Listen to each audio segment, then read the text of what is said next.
What's going on, YouTube? We back in the Low Key Cave, Keyshawn Nimes YouTube page, aka Mr. Low Key, and we back with a review, The Last of Us Season 2. Make sure y'all go check out my Season 1 review I did. I am enjoying this pretty decent season to start out with. A lot of big things as far as episode 2. But yeah, I'm going to be reviewing episode 1 and 2. This has been nearly almost, it's a lot of years that went by.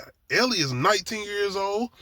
Her and Joel are in Jackson, as far as his brother's town or whatever, or Tommy's town or whatever. And it's a lot of friction. It's a lot of friction between Joel and Ellie. I mean, they not even speaking. And you know the whole situation with the Fireflies and what Joel had to do to get Ellie out, and whether we disagree or agree with that decision that he decided to make, he did not tell Ellie the truth. So, yeah. So it's a lot of friction with them, and I'm guessing they have had a conversation, or she knows something, and I'm like, damn, why is it like this? We get some characters that I'm actually interested in, as far as Dina. It's almost like Joel's other daughter, almost. She's a very interesting character. Abby, and as far as I know, Abby's a part of the second game, as far as The Last of Us Part 2. I don't know shit. I'm gonna tell you now, I've recently got back into playing the rest of The Last of Us Part 1 game. Like I said, I don't know as far as how everything went as far as the second game. So I'm guessing that was the thing with episode 2, which I'm gonna get into. But episode 1 is more so just showing the friction between Joel and Ellie. And Ellie hard-headed as fuck. Like, she's 19, but she still gotta look like she about goddamn at least 15, 16 years old. And she act like she damn near 12. Like, she done got, the whole thing with her being you. She remind me not of Carl. Carl wasn't as, I feel like Carl was definitely not as careless as Ellie is acting in this. And I'm gonna talk about that too. Shout out to Perk Mindy. I gotta give you some, definitely recognition, Perk, because I've been doing this thing where I kind of, especially when they did The Last of Us Season 1, and that one particular episode where the big ass clicker came out the ground, and I feel I was almost on some "this is better than The Walking Dead," because The Walking Dead is in the 11th season. That shit had went downhill for me personally going into season 7 and throwing. I feel like they kind of got back on they kind of got back up a little bit once the whispers were brought in, but still I was missing Rick. And I've kind of enjoyed what they did, even with them bringing back Rick, as far as the Rick and Michonne show or whatever. I did actually like that. Even the Negan and what's the name show, The Walking Dead Dead City. But anyway, it did make me have to reflect a little bit back on The Walking Dead, as far, especially those first 2 seasons. And season 3 too, definitely season 3 too. But all the character development, the way they would take characters out without any hesitation, whether we got to know these characters or not. It was definitely, even the hordes of zombies, like Walking Dead have definitely took the steps for these other shows to walk. Absolutely. So I have to say that, man, shout out to Perk, because watching this, it's tropey. The Last of Us is absolutely tropey, and I'm not even talking about because I know that's another thing, because that's why The Walking Dead is a little bit better, because that's not based on a video game, that's on comics. So getting that live version of that, it's just seem a little bit more organic than seeing what they're doing with The Last of Us, because you can go back and watch the video game cutscenes or whatever, I'm guessing. Like I said, I haven't, because I actually want to play the video game. So that's why I'm kind of off guard with how things went. That's why I was kind of giving credit for what they did with this episode too, because I was like, oh shit, they went there? Like, this is like, if you take out Rick in season 2, like, how, if The Walking Dead. But I feel like they kind of did that with Shane. Even though I feel like it was leading towards something with Shane, but taking Shane out in season 2, him being a huge character in The Walking Dead, I'm just saying. Another thing I want to say is that more so of this Walking Dead thing in comparison is just like I said, it's very tropey, and that's why it pisses me off with not having shows like Black Summer, who was doing different things. Even the whole human versus human things, doing the whole point of view and perspectives, and the fucking zombies on there. Like, I really wish people would have engaged with that show a whole lot more. It was such a good show, and I still, to me, say it kind of was getting better than The Walking Dead and with things they was trying to do different. The Walking Dead kind of got into this thing where human versus human, pushed the zombies to the side, but then they kind of got back into it. It's like the creative process kind of went down, like they didn't know what the fuck to do anymore as far as The Walking Dead going into like season 6, I would say. And people with this whole Negan, I enjoy Negan, but I still give the governor a little bit over Negan. I just menacing wise, being a straight on villain. This nigga the one that took out my boy. Took out goddamn my old man. What's my old man name? Oh, I'm sorry, y'all, my characters.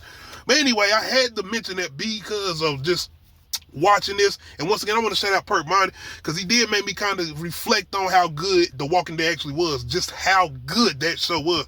I could not stop watching The Walking Dead. I would not stop watching The Walking Dead. That was the Super Bowl of Super Bowl show. Like when that shit came on AMC Sundays, I think it was like everything had to stop. So yeah. Definitely got to give a shout out to Walking Dead. It definitely, because even watching this now, I'm like, man, it is doing that whole setup kind of thing. But yeah, the relationship between Joel and Ellie, yeah, like I said, is very, very fragile. And it even gets to a point where Ellie is dancing with Dina, Joel's other surrogate daughter. And it's a moment where this guy kind of says something disrespectful to both of them, and Joel just comes out of nowhere pushing his ass down, and Ellie flips out on Joel. And yeah, that's kind of how the episode is pretty much going. And like everybody just showing how the town's set up. An interesting thing though, as far as episode 1 is showing the fungus shit that's actually growing through the pipes inside the town, which kind of comes up in episode 2, which we're going to get into. And episode 2 is a big winter storm going on. Outside of that, Joe, I forgot to mention that we do kind of, as far as episode 1, kind of get a new kind of, not zombie, but infected, kind of smarter infected that's kind of stalking Ellie when her and Dina do some stupid shit by going in the store by themselves, abandoned store, whatever, not listening to nobody. Ellie is a lot brattish in this season. I feel like that. Like even with last season, you got it because it was like she was a lot younger. It was her being inexperienced with certain things, but now she's experienced. It's like, but I think it's more so of her giving off this attitude. It's because she's still having this thing towards Joel too. That's kind of having her on this rebellious kind of thing, especially with episode 1. But yeah, it's a very interesting infected that she has to get away from. But going into episode 2, like I said, we have a big winter storm. It seems like Joel and Ellie have kind of mixed things a little, or fixed some things, because Ellie gets up, she's like, she wants to go out with Joel. She even is telling old buddy, I forgot his name, the Chinese dude, like, yo, me and Joel talked, kind of hashed it out or whatever. But we also get some things with Abby, and I did forget to kind of mention her whole thing in episode 1, but Abby, we get introduced to Abby character, and she's looking for Joel. She wants Joel's head, and the whole situation with being the people that Joe took out in the hospital, one of them was her father. So I'm like, oh, okay. I like the drive though. Now that gives us a drive for her going after Joel or whatever, and the people she has with her going after Joel. So we got her motivations, but episode 2, like I said, we got Ellie having to go out. I can't remember the China dude name, man. I'm sorry, I can't remember his name. But we got him and Ellie going out because Joel and Dina have already gone out. And we have Abby and them posted up in this house kind of a little bit outside of Jackson. And they're pretty much trying to strategize how to get into Jackson to get to Joel, which they don't have no clue how they're going to do that. But Abby is absolutely determined. Hordes. We get hordes this episode. And they've been underground with the other ones, the infecting on top of them or some shit like that. I have to get more to how this infected shit works, especially this fungus or whatever. Because we get a lot of hordes this episode, and it's a good one. This is a good one, especially I like fast running infected. That's one thing about The Walking Dead that I used to not really complain about, but it was the whole thing with them kind of seeming like they can maneuver a lot better. Black Summer, no.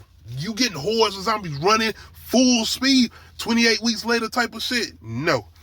But yes, it's a lot of good tense moments in this episode, man, because the town actually gets invaded by a horde of the infected, man, and we get to see a big ass clicker.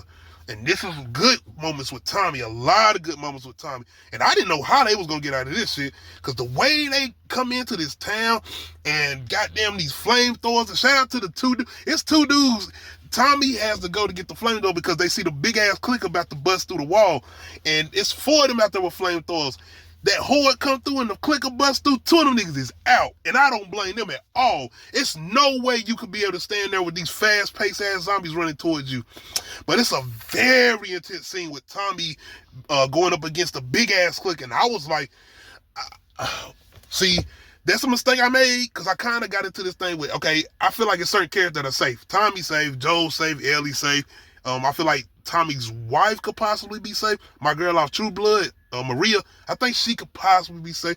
But I feel like, nah, Tommy ain't gonna go. Ain't no way they gonna do this to Tommy. It got close, though. I was like, oh, shit. But my boy Tommy, the flamethrower coming through. But it's a very good scene. The dogs come out, the way people are being attacked in Jackson, it feels overwhelming. Then we get to Abby being chased by hordes, and I mean hordes. And it's I'm like, is she gonna get a chance to get to Joe? I don't know. But she's getting chased out, and the craziest fucking shit happened. And I said we hadn't seen Joel this episode. Like, all this shit is going down. I'm like, where the fuck is Joel at? Abby gets saved by Joel, the person she's looking for. And I'm like, oh, how is this gonna go? My whole thing was thinking that he was going to end up taking Abby back to Jackson with him. And I almost thought like, oh, she gonna end up trying building some bond with him and not wanting to kill. Yeah. Yeah, all right.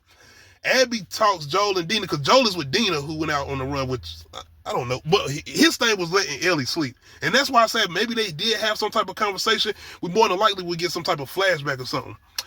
But Abby does end up helping Joel, and he talks him and Dina into going to the place to get her friends to help because it's a snowstorm, and Joel does see that the town is in disarray with the fighting and the explosions or whatever. But he does get him to go back, and I was like, oh, hell no, what they about to do? They gonna either kidnap, I don't know, but I found out this does happen in the game, but this after the episode, because I had to go find, like, what the fuck is, how do y'all take out a main character? I was like, what the hell? At the same time, I was like, damn, this hell of a right, because I'm like, to take this, like, to do this early in the second season, being that a lot of people more than likely, like, it's not only the fact it's Pedro Pascal, a very important actor that people enjoy. So I'm like, you're gonna take one of the biggest actors out of this show? How is people gonna come back? How I'm a function? I want to, because I love revenge. I love revenge stories. I want to see Ellie get that get back. So I'm gonna stick around. And I want what Tommy gonna do. Like, Tommy, what you gonna do? That's your brother. It look like Ellie the one gonna be on Demon Time though. But yeah, since I'm saying all this, they take Joel out. Like, Abby gets him in there, and this ain't no like take him out quick. Like, she beating this nigga's leg with a golf club. And I think at one point she beats him in the head because Ellie does find them. Because Ellie hears that, they still out and they haven't got word back. Because Jackson sends a warning after everybody, like, come straight back. Everybody get back. But Joel and Dina only one who haven't got the notice or whatever. So we get all of this. With Abby showing up to the house, and with Ellie showing up to the house where Abby and them at, and where they pretty much torturing Joel, where Abby is anyway, like, she beating him, pretty much beating him to death.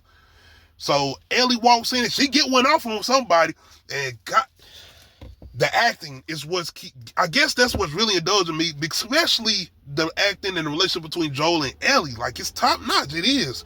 And it's almost like on some Logan shit. With the Wolverine movie, with him and old little girl, I'm telling you, it's like that. So, seeing her crying, seeing her bed, and you see Joel, he's out. But you see him trying, looking at Ellie, you can see that he was trying to put everything, but he definitely got hit in the head, she had to hit his ass in the head with that golf club at some point, because he's like, but I did not see that coming. Like, even them beating him half to death, maybe he's going to be out of it for.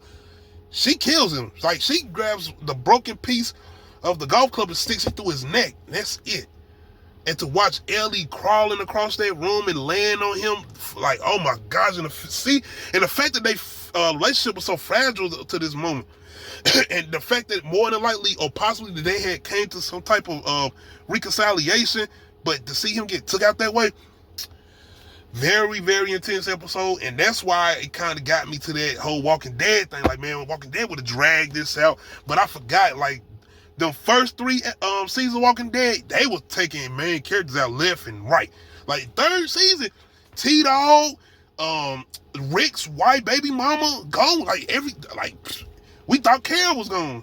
But yes, man. Once again, shout out Perk, man. You had to get me back. You reeled me back in, Perk. You reeled me back in. I went and said, okay, you know what? Walking Dead is far superior. It is a far superior show, especially those first 3 seasons. A little bit of that fourth, But yeah, man, I'm very, very hyped to see what's gonna happen next. I want to see where this is gonna go. Once again, shout out to the gamers. I didn't know this was what's coming. You telling me? So the gamers, anybody as far as who played all the way through, as far as Last of Us Part 2, y'all let me know in the comments, does this happen early to Joel in the game too? Like, does this happen very early? Because I'm guessing you primarily is playing as Ellie in the other than Part 2. That's why I said I gotta hurry up and finish the first one. I'm almost done. Then I'm gonna definitely get on Part 2, and I would most likely definitely stream all the way through. I started streaming the first one as far as Last of Us Part game, but I stopped. Busy life, man. Busy life. Don't have time to play video games. Sorry, but I'm definitely gonna try to stream all the way through as far as the Last of Us Part 2. But y'all let me know how y'all feeling about these first 2 episodes. I'm definitely back. I don't know if I'm going to be doing lives. I'll probably be just doing pre-recorded of these. But anyway, make sure you hit that like button. Make sure you hit that subscribe button. And make sure you hit that notification bell. Let you know when I'm uploading new videos. Other than that, we out.